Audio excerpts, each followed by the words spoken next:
Hello दोस्तों, इस video में हम डिस्कस करने वाले हैं जेंडर या फिर आप कहें विद्यालय समाज की इंटर्नशिप की सेशनल वर्क डायरी के बारे में। आप चाहें बीएड से हो या बीएसटीसी से हो, कोई भी टीचिंग कोर्स कर रहे हैं और आपको अगर जेंडर विद्यालय और समाज की सेशनल वर्क डायरी कंप्लीट करनी है तो आप इस वीडियो को देख करके आसानी से अपनी इंटर्नशिप डायरी को कंप्लीट कर पाएंगे।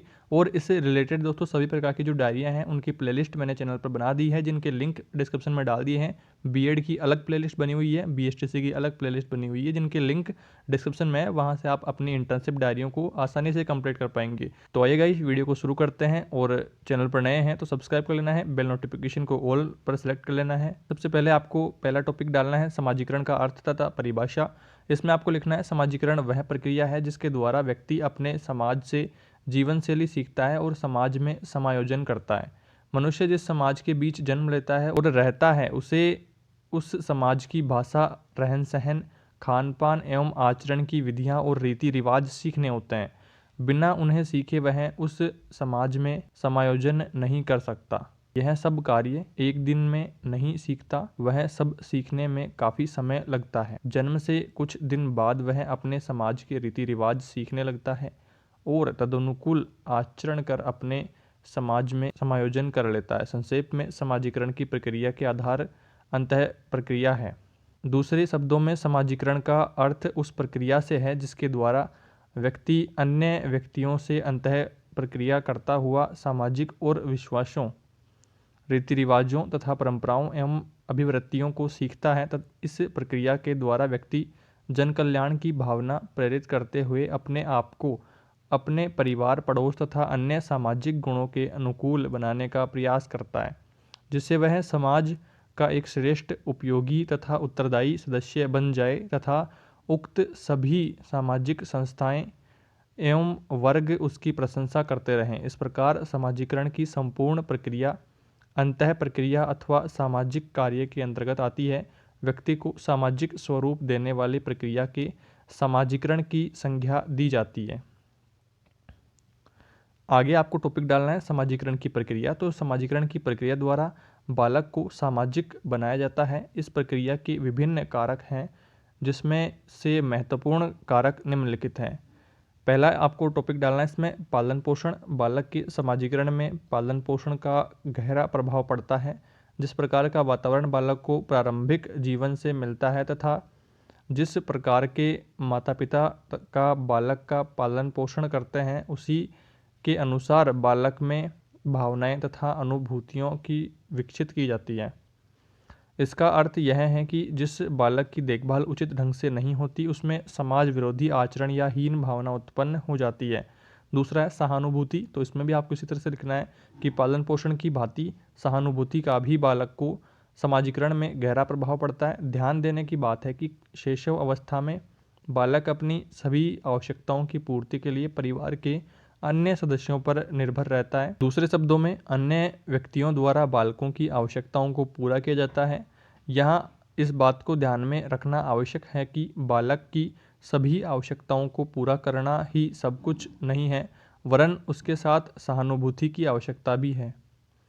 तीसरा आपको डालना है इसमें टॉपिक सहकारिता। तो यह व्यक्ति को सामाजिक बनाता है। दूसरे शब्दों में समाज की सहकारिता बालक को सामाजिक बनाने में महत्वपूर्ण स्थान रखती है। जैसे जैसे बालक अपने साथ अन्य व्यक्तियों का सहयोग पाता जाता है, वैसे वैसे वह दूसरे लोगों के साथ अपना सहयोग भी प्रदान करना प्रारंभ कर देता है। इससे उसकी सामाजिक प्रवृत्तियां संगठित हो जाती है। चौथा पॉइंट आपको इसमें लिखना है आत्मीकरण। तो आत्मीकरण में आपको लिखना है माता पिता, परिवार तथा पड़ोस की सहानुभूति द्वारा बालक में आत्मीकरण की भावना का विकास होता है। जो लोग बालक के साथ सहानुभूतिपूर्ण व्यवहार करते हैं, उन्हीं को बालक अपना समझने लगता है तथा उन्हीं के रहन सहन, भाषा तथा आदर्शों के अनुसार व्यवहार करने लगता है। पांचवा पॉइंट आपको इसमें डालना है अनुकरण का। अनुकरण में आपको लिखना है समाजीकरण की आधारभूत तत्व अनुकरण है। ध्यान देने की बात यह है कि बालक में अनुकरण का विकास परिवार तथा पड़ोस में रहते हुए होता है। दूसरे शब्दों में बालक परिवार तथा पड़ोस के लोगों की जिस प्रकार का व्यवहार करते देखता है, उसी का अनुसरण करने लगता है। छठा पॉइंट आपको इसमें लिखना है निर्देश। निर्देश में आपको लिखना है बालक जिस कार्य को करता है उसके संबंध में वह दूसरे व्यक्तियों से निर्देश प्राप्त करता है। अगला आपको टॉपिक इसमें डालना है पाठ्यक्रम का अर्थ, प्रकृति एवं उद्देश्य। इसमें आपको लिखना है पाठ्यक्रम अंग्रेजी भाषा के कैरिकुलम का हिंदी रूपांतरण है जो लैटिन भाषा से लिया गया है। विद्यालय में शिक्षक एवं शिक्षार्थी द्वारा किसी सुनिश्चित उद्देश्य की प्राप्ति हेतु किए गए समन्वित क्रियाकलाप को ही पाठ्यक्रम कहा जाता है। इस प्रकार पाठ्यक्रम के अंतर्गत न केवल शैक्षणिक क्रियाएं ही आती हैं अपितु वे समस्त क्रियाकलाप एवं अनुभव आ जाते हैं जो विद्यालय के अंतर्गत क्रियान्वित होते हैं। शाब्दिक दृष्टि से देखें तो हम पाते हैं कि पाठ्यक्रम शब्द दो शब्दों का मेल है, पाठ्य तथा क्रम। तो पाठ्य का अर्थ इसमें होगा पढ़ने योग्य तथा क्रम का अर्थ है व्यवस्था, अर्थात पढ़ने योग्य विषय वस्तु की व्यवस्था। अंग्रेजी भाषा में पाठ्यक्रम के लिए हम कैरिकुलम शब्द का प्रयोग करते हैं। अंग्रेजी के कैरिकुलम शब्द की व्युत्पत्ति लैटिन भाषा के क्यूरेरे शब्द से हुई है जिसका अर्थ है दौड़ना। इस प्रकार कैरिकुलम का अर्थ हुआ दौड़ का मैदान। जिस प्रकार दौड़ के मैदान में धावक के दौड़ने की सीमा तथा लक्ष्य निर्धारित कर दिए जाते हैं, ठीक उसी प्रकार पाठ्यक्रम भी छात्र के लिए अध्ययन विषय वस्तु की सीमाएं तथा लक्ष्य निर्धारित कर देता है। इस दृष्टिकोण से पाठ्यक्रम एक ऐसा दौड़ का मैदान है जिसकी सीमाओं में दौड़कर छात्र शिक्षा के उद्देश्यों को प्राप्त करता है। आगे आपको इसमें लिखना है, इस प्रकार पाठ्यक्रम में उद्देश्य, लक्ष्य, विषय वस्तु, अनुदेशन, नीतियाँ, पाठ्य पुस्तकें एवं संदर्भ साहित्य आदि समाहित हैं। नेक्स्ट इसमें टॉपिक आपको लिखना है पाठ्यक्रम विकास की चक्रीय प्रक्रिया। इसमें फर्स्ट है शिक्षण उद्देश्य। सभी साधनों का उपयोग उद्देश्यों की प्राप्ति के लिए किया जाता है। पाठ्य वस्तु एक साधन है उद्देश्यों को प्राप्त करने की दृष्टि से। दूसरा टॉपिक है शिक्षण विधि तथा पाठ्य वस्तु। छात्रों में अपेक्षित व्यवहार परिवर्तन के लिए अधिगम परिस्थितियाँ तथा अवसर शिक्षण विधियों एवं पाठ्य वस्तु की सहायता से उत्पन्न किए जाते हैं जिससे उद्देश्य प्राप्ति की जा सके। तीसरा पॉइंट है परीक्षण प्रक्रिया। तो इसके द्वारा यह सुनिश्चित किया जाता है कि शिक्षण विधियों तथा पाठ्यक्रम से किसी सीमा तक उद्देश्यों को प्राप्त किया जाता है। चौथा पॉइंट है पृष्ठपोषण। इसमें आपको लिखना है परीक्षण का अर्थापन शिक्षकों तथा छात्रों को पृष्ठपोषण प्रदान करता है तथा पाठ्यक्रम के प्रारूप को सुधार के लिए दिशा मिलती है। पृष्ठपोषण मूल्यांकन का प्रभाव होता है। अगला टॉपिक आपको इसमें लिखना है पाठ्यक्रम की अवधारणा। इसमें आपको लिखना है प्राचीन काल में पाठ्यक्रम का अर्थ कुछ विषयों से संबंधित पाठ्य वस्तु तक ही सीमित था, किंतु पिछले कुछ वर्षों में समाज शिक्षा ज्ञान में जो अर्थ अभूतपूर्व वृद्धि एवं परिवर्तन हुए हैं, इससे पाठ्यक्रम के अर्थ पर भी उल्लेखनीय प्रभाव पड़ा है। अब पाठ्यक्रम कुछ विषयों से संबंधित सीमित पाठ्यवस्तु के शिक्षण तक ही सीमित नहीं रह गया है अपितु उसके क्षेत्र, उद्देश्य तथा कार्यों में पर्याप्त व्यापकता आ गई है। फलस्वरूप पाठ्यक्रम के अर्थ पर भी उल्लेखनीय प्रभाव पड़ा है। अब पाठ्यक्रम कुछ विषयों से संबंधित सीमित पाठ्यवस्तु के शिक्षण तक ही सीमित नहीं रह गया है अपितु उसके क्षेत्र, उद्देश्य तथा कार्यों में पर्याप्त व्यापकता आ गई है। फलस्वरूप पाठ्यक्रम के अर्थ पर भी उल्लेखनीय प्रभाव पड़ा है। पाठ्यक्रम की इसी नवीनतम अवधारणा को अग्रांकित कुछ परिभाषाएं स्पष्ट करती है। पहली है हॉर्न की। तो हॉर्न ने परिभाषा दी है पाठ्यक्रम वह है जिससे छात्रों को पढ़ाया जाता है।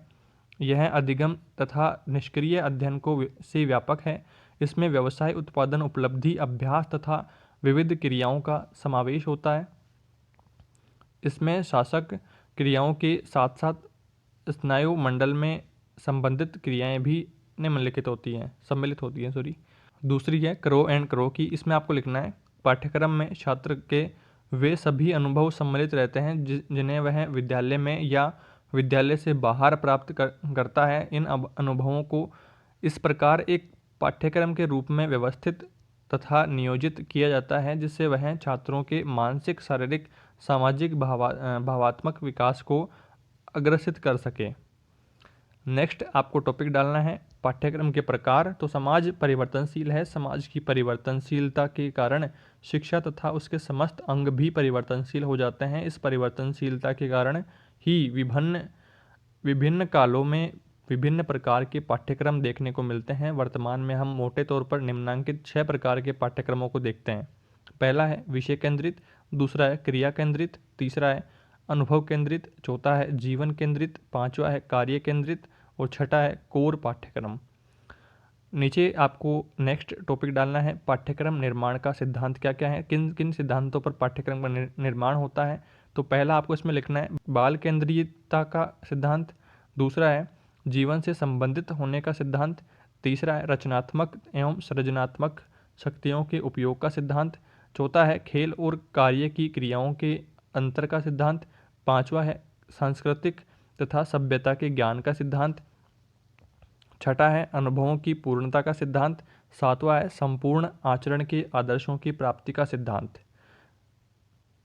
आगे आपको दोस्तों संदर्भ सूची में एसोसिएट प्रोफेसर और वरिष्ठ प्रवक्ता, सहायक आचार्य इनके आपको नाम इस तरह से ऐड कर देने हैं। और इस तरह से दोस्तों आपकी ये जेंडर विद्यालय समाज की sessional work internship diary complete हो चुकी है। आई होप आपके सारे डाउट्स इस वीडियो में क्लियर हुए होंगे।